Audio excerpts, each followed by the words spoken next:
Welcome to Thank God You're Not My Child. Remember, this is a comedy podcast where I talk about whatever I want to. And today, it's going to be a good one. I'm pretty sure I say that every time. Mainly because I get excited about what I'm talking about, if you know what I mean. So let's buckle up, Buttercup. We really should probably be having a margarita today, but of course, I'm not. So please, go get your iced coffee, the margarita. Or, as I would say, go ahead and make fun of me, Bud Light, because that is my beer of choice. So anyway, I want to talk about toys and activities for kids. The question is does your child have too much shit? You know what? And you know where that comes from. You know where that comes from. If you're a mom and a dad, or a dad or a mom, and if you're a parent, you understand what it is when they have too much shit. You know what I mean. So when I was little, I wouldn't say we didn't get toys. We got toys, but it wasn't something that we got all the time. Birthdays, Christmas was huge because you didn't get a toy every time you went in the store. You know what I mean? You did not get a toy every time you went in the store. And Lord forbid us even ask for one. Oh, do you remember? Do you remember asking for a toy when it wasn't your birthday and it wasn't something you should have probably got and you didn't work extra to save money to buy that toy? Yeah. It's not something we really probably should ask for. At least when I was young, we didn't. I had a good childhood. We played outside. We had Matchbox cars.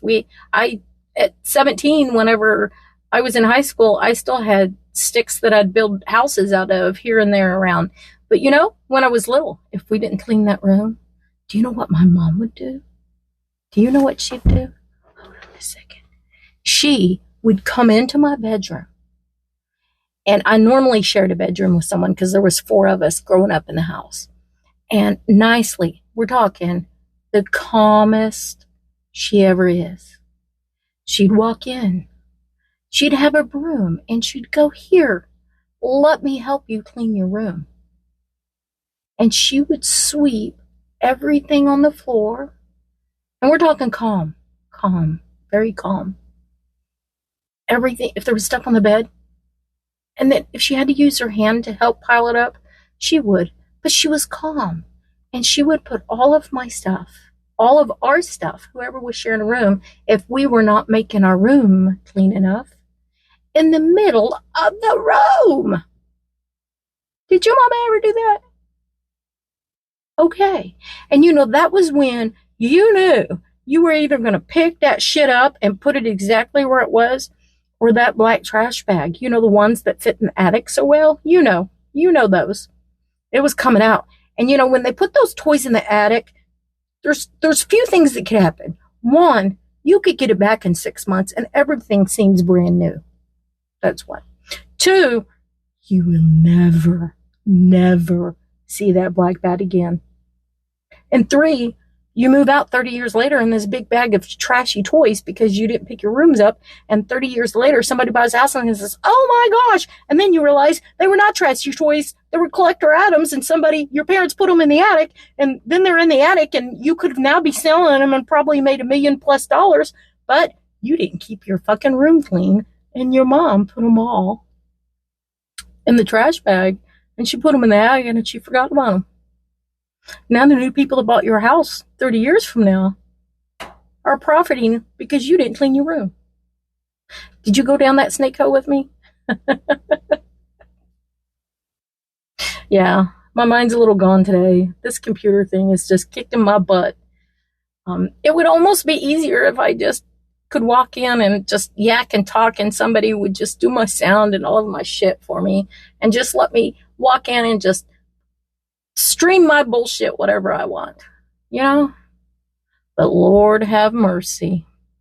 I have to do it all myself. So anyway, so let's get back to it. So when my kids were little, First of all, when Justin was little, before Emily even came, I was way too anal about where his shit went because I was so scared I would have a messy house. I didn't want to have a messy house. And that fear of someone see your mama, your daddy walking in, your mother-in-law, anybody walking in, seeing your house a mess. You know that fear. You know it. You know what? When you have kids, it starts going away. If we had dirty dishes in the sink and we're playing hide and seek and there's toys all over the place, guess what? It's good. It's okay if your house is messy. Play with your damn kids, people. So anyway, got off on that little wormhole. You see how that happens? So yeah, it was way too anal. And by the time I had Emily, it was we just need to function. Do you know what I mean? We just need to function. 2 kids, you just need to keep them alive. And I was young. I was young too. Remember that. And I am positively sure that I probably piled my kids' stuff in the middle of the room at least once. If they ever listen, they can come on and let us know. Maybe I'll ask them. But yeah, so when I first had them, I wanted to buy them everything because I thought, oh my gosh, my rent's paid, everything's paid. I want to buy them stuff. I just want them to have stuff. And then you start overwhelming them with shit. And then all of a sudden, instead of 1 doll, maybe 2 dolls that they absolutely love, they have 30 dolls that you've spent way too much money on, and they don't know which one to play with. They have so many, you almost don't appreciate what you have. And so after all of those years of buying so much shit for my kids, I finally decided that I was going to go simple. I want my kids to love what they have. I want them to cherish what they have. So maybe something big, but I am a Christian, and Jesus got 3 gifts, guys. He got 3 gifts. That's what we've been taught. So whether you believe it or not, 3 gifts for someone that did not sin on this earth. So why do my kids deserve more? Well, first of all, I think they're amazing, but 3 gifts is good. So, of course, when we switched to that, and they were, I don't know, maybe my daughter was 10 or 11, the first cruise we went on, we would take them on the cruise with us because of family vacation, and that was part of Christmas. We're going to spend this extra money for us all to go on a cruise, and then, so therefore, that was 1 gift. Then I would make sure they got something they wanted, like, oh, I want this. And the older they got, it gets to be the money. It gets to be outrageous. And as long as I could, I would get them something they wanted, something they needed. And then the stockings, because, we love to do the stockings, would be like cruise stuff. Like back then it was waterproof camera, maybe a matching Hawaiian shirt for dad, and son kind of thing, fun stuff like that. But I think you start appreciating it more when you don't have as much shit. So that's where we're at. So how do you not buy your kids stuff when they're going to be happy when they get that toy every time they go to the store because they're happy all the time? Well, let's say no. Let's say not today. Remember, it is okay to tell your kids you just don't want to spend the money that day. It doesn't matter if you have it or not. Just tell them you don't have money for toys today. It is a good thing. It's a good thing. But you know what? Here's another thing. Okay? We're going to go with this. What about those birthday parties you go to? And you feel that you need to spend $20 or $30 on a gift. You're invited to a birthday party. You want to go because the kid's going to be extremely happy that the friends at the birthday party, but they get these gifts, and then do they appreciate them? Well, if you don't show up with a gift, are you oh my gosh, she didn't bring a gift, girl? You know what? Fuck that. I think we need to stop that. Maybe you could, if you wanted to give $30, I don't know, maybe give them a card, tell them that tell that child that you are so happy that they were born, that that's what their birthday is for, and we're going to come over and celebrate with you. And then, maybe tell the mom that you're going to put $30 on his lunch account to help, because you know what? They don't need that damn toy. Get them a movie ticket. I mean, I know it's just a movie, but get them a movie ticket so they can pick a movie and go with their mom or their best friend. You see, you don't have to buy stuff. Now, I'm just going to here to tell you that I just like sending my grandbabies and daycare kids things. I had to take it back to stickers, and maybe I'll color like a half a coloring sheet, and then I'll put on there colored by Hazley and Donna, and I color my few things, and then they finish by coloring. So we're still coloring together, but anything I can send them, a toy is just not going to matter anything. A cute picture I colored them, it's going to matter. Because when you love someone, it's the time you take for them. Yeah,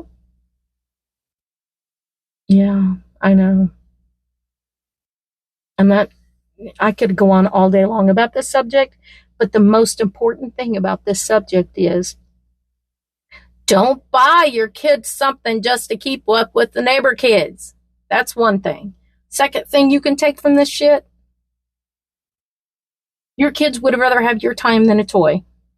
So if you're going to pick a T, pick time, not toys. So, just between us this week, I went live on TikTok today. I don't think I was on there maybe less than 10 minutes. Just let me tell you, anxiety and being on a video is fucking off the charts.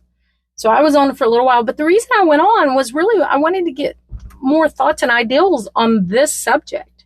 And I've got a whole lot. I've got mail in like funny stories, because that's going to be next week. There's 4 or 5 really funny stories of things that the kids did, and just funny stories instead of what the fuck are you thinking? I mean, just between us. So that's what we're going to do next week. But I'm also going to start going live more on maybe YouTube. I'll figure that out, but figure out which one's best to go live on, because I want some input on this shit. I have some funny ass stories, and I want to put them with your stories. So, just between us, email me, thankgodyourenotmychildpodcast at yahoo.com. And that TikTok live or YouTube live or Facebook live, it's all on Thank God You're Not My Child. So do it just between us. Go. Stalk me. Okay, so I mentioned activities earlier. Yes, I know. Does your child have too many damn activities? We talked about kids' birthday parties. If your kid has 30 kids in their class, okay, let's mark that down. 24, because I pray you don't have over 24 kids. But I am positively sure there's a lot of teachers out there that do. But anyway, off on that shit soapbox right there. Too many kids in one class. You know what I mean? So, do they have too many activities? Is it something you want them to do or something they want to do? That is what it's all about. So, I know that I liked to play sports when I was younger. I got stuttering on that. I wasn't really good at it. I was just, that person that's on the field that might catch and might make it to first base but can heckle the hell out of that person that's batting. That was me. Do you remember the little short girl that could slip in there in basketball? Now, this was on half court, because I'm old as fuck in Oklahoma. I was. And we played half court, if you know what I mean. Ho, ho, ho, old women. Anyway. See, now there we go. See? Am I getting old, or is it ADHD? Did I forget what I was saying? Or did I just move on too far? See? That's what it goes. Anyway, I was just never really good at it. Although basketball, I could get my little elbow in underneath the rib and not get caught. If you know what I mean, Miss Leanne. Yeah, Leanne and I was like we were guards. We wasn't going to make shit, but we sure could elbow and ass beat somebody on basketball without getting fouls. That's probably why I like roller derby so much. So, is your kid busy because you want them to be, or is it what they want? That's the bottom line, people. And it's hard to know when they're 3. T-ball's stinking cute, people. Stinking cute. If you want to be up there early on a Saturday morning and see these little kids having a blast, and that's what you want to do, fucking do it. Put your 3-year-old in a T-ball. But do it for fun. You know? It'll be fun. It'll be fun to meet other parents with that age. It'll be fun for your friend to, and to have friends that maybe don't go to school with them. That's so good for kids to see how big the world can be when you're there to guard them, you know? So do they have too many activities? I, having daycare like I did not get to go to a whole lot of things my kids had. That's one of the things that with doing home daycare, that if you don't have a good sub, you're going to miss a lot of stuff that your kids have done. But, you know, you got to give to take. And that is exactly how it is with your activities. If you want to do that, do it. But, you know, if your kid really doesn't want to play T-ball and is not excited about it, I don't know, buy him a fishing pole. Every Saturday morning, maybe go out and you guys go fishing. I don't really know how to fish, but I can dig for a damn worm, and you can get a fishing pole at Family Dollar General for what? Like less than $10? Come on, people. It's okay. And not to mention, there is nothing like waking up to have a bowl of Captain Crunch, watching cartoons in your pajamas on the sofa in the morning on Saturday morning. And if you have games all day Saturday, you can't do that. So choose your activities wisely. Ugh, I got a new chair and it's squeaky. It might not work. If it doesn't work, I'm pretty sure my son Doug's going to be very happy because it's a gaming chair, and he might get this one. It's really good to sit back and enjoy on, but it's kind of squeaky. Not sure it'll work for this. Okay, so anyway, check those activities, guys. You want to spend time with your kids. You want to enjoy it. It might be T-ball. It might be fishing. You know what? It might be Captain Crunch. That's my cereal of choice. Yep, it'll rip the inside of your mouth up and it tastes so good. Okay, so I'm going to go. Remember, next week I'm going to go live, see if we can get some input and some maybe 4 funny stories, or you are never going to believe what the fuck happened to me, Donna. I love those stories. So I'll send all of my... Okay. Okay, so email me. Thank God you're not my child podcast at yahoo.com. Yes, go ahead, do that. Until next time, I've told you everything I know. Thank God you're not my child.